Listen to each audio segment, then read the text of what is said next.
দুইটি বিশ্বকাপ জিতেও যাদের জার্সিতে বসানো আছে 4টি স্টার।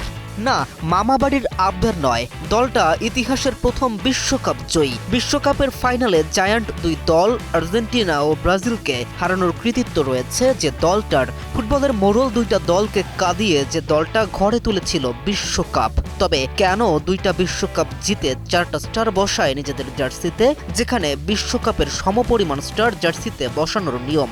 যেমন ব্রাজিলের দম্ভ, তারা সর্বোচ্চ 5টি বিশ্বকাপ জিতেছে, তাই তাদের জার্সিতে 5টি স্টার। কোন দল এমনটা করে আর কেনই বা করে, চলুন জেনে আসি। উরুগুয়ে ইতিহাসে দুইবার ফুটবল বিশ্বকাপের ফাইনালে জয় পায়, বিশ্ব চ্যাম্পিয়ন হয়। ইতিহাসের প্রথম আসরে আর্জেন্টিনাকে হারিয়ে 1930 সালে বিশ্ব চ্যাম্পিয়ন হয় উরুগুয়ে। তার ঠিক 20 বছর পরে অর্থাৎ 1950 সালে আবার ফাইনালে 5 বারের বিশ্ব চ্যাম্পিয়ন ব্রাজিলকে তাদের ঘরের মাঠে হারিয়ে শিরোপা রীতিমতো ছিনিয়ে নেয় দলটা। এই দুইবারই তারা হয়েছে বিশ্ব চ্যাম্পিয়ন, কিন্তু তাদের জার্সিতে স্টার রয়েছে 4টি। কিন্তু কেন?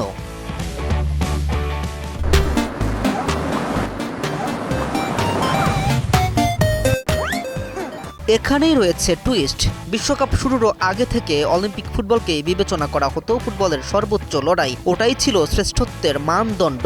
আর 1924 এবং 1928 সালে উরুগুয়ে দুইবার অলিম্পিক গেমসে স্বর্ণ জিতেছিল। ওই আসরের অলিম্পিক ফুটবল শুধুমাত্র অলিম্পিক কর্তৃপক্ষের একার নিয়ন্ত্রণে ছিল না, বরং ফুটবলের নিয়ন্ত্রণ সংস্থা ফিফাও সরাসরি জড়িত ছিল আসরটিতে। এমনকি তখন অলিম্পিক গেমসে পেশাদার ফুটবলার ও অপেশাদার ফুটবলার সবারই খেলার অনুমতি ছিল।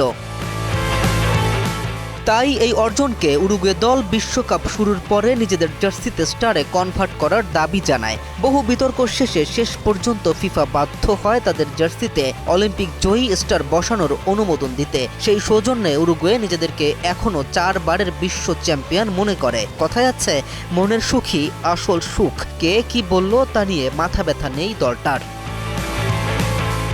কে এম রাফিন, নিউজ 24।